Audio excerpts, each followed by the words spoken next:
The Shepherd and the Fisherman. It was in a place like this, said the teacher, far into the wilderness, where an old shepherd was tending his flock by the mountain in a desert bush. He had no idea he would become the deliverer of the entire nation. Moses, I said. And then there were the fishermen casting their nets into the water, having no idea they would one day become the most famous people who ever walked the earth, the disciples. There's a pattern, he said. Moses in his former life was a shepherd who led the flock through the desert. God would then use him to shepherd a nation, lead the flock of Israel through the same wilderness. The disciples in their former lives were fishermen.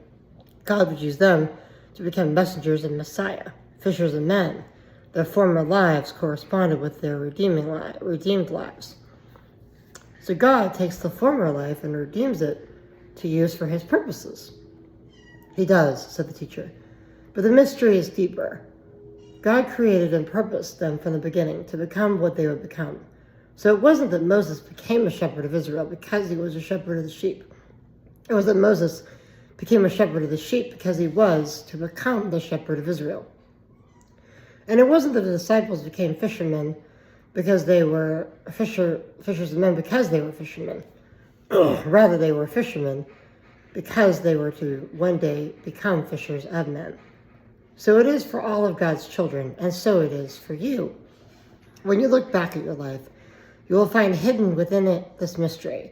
You will find a Moses in the wilderness, a fisherman in a boat.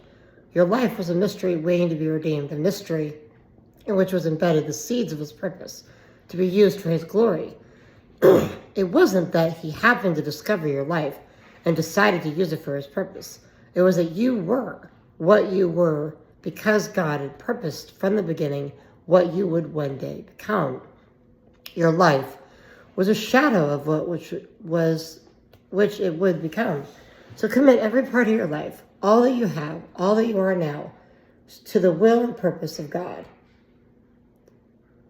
And your life will become that of a fisherman, become an apostle, a shepherd, become a deliverer.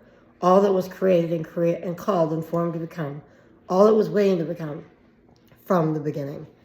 The mission, look back at your life. What is it you are meant to do and to be? Take steps today to move to fulfill your calling. Exodus 3:1-8, Jeremiah 1:5, Matthew 4:18-20, Galatians 1:15, and 2 Timothy 1:9.